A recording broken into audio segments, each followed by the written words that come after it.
ஒரு சிம்பிளான முறையில் ரவா கேக் தான் இன்றைக்கி செய்ய போகிறோம். அதுக்கு வறுத்த ரவை ஒரு டம்ளர் அளவு எடுத்து மிக்சரில் போட்டு சுகர் சேர்த்து நல்லா கொரன்னு இல்லாமல் நைஸாக அரைச்சி எடுத்துடலாம். அரைச்சி எடுத்ததை ஒரு பவுலில் கொட்டிடலாம். இப்போ அரைச்சி எடுத்தது பவுலில் கொட்டி கொஞ்சமாக காய்ச்சின பால் ஊற்றி இதோட சமையல் சோடா சேர்த்து நல்லா மிக்ஸ் பண்ணி விட்டுடலாம். அடுத்தது அரை கப் அளவு சுகர் சேர்த்து பாகு காய்ச்சி நல்லா கலர் மாறினதுமே நம்ம ரெடி பண்ணி வச்சுருக்க ரவா மேலே ஊற்றி நல்லா மிக்ஸ் பண்ணி விட்டுடலாம்.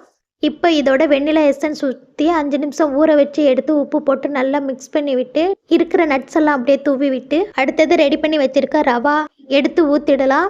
ஒரு 15 நிமிஷம் இட்லி பானையில் நல்லா வேக வச்சு எடுத்தோம்னா சூப்பரான ரவா கேக் ரெடி. இப்போ தான் நம்ம சேனலை ஃபஸ்ட் டைம் பார்க்குறீங்கன்னா மறக்காமல் அன்புடன் நவி சேனலை சப்ஸ்கிரைப் பண்ணி வச்சுக்கோங்க. இதோட ஃபுல் வீடியோ சேனலில் இருக்குது பாருங்கள். இப்போ கேக் ரெடி ஆகிடுச்சு. இதை அப்படியே ஒரு பிளேட்டில் மாற்றி கத்தியை வச்சு கட் பண்ண போகிறோம். அவ்வளோதான், சூப்பரான ரவா கேக் ரெடி பண்ணிட்டோம். நீங்களும் வீட்டில் இது போல் ஒரு முறை செஞ்சு பாருங்கள். வீடியோ பிடிச்சிருந்துச்சுன்னா மறக்காமல் ஒரு லைக் பண்ணுங்கள். தேங்க்யூ ஃபார் வாட்சிங். நெக்ஸ்ட் வீடியோவில் சந்திக்கலாம். ஓகே, பாய்.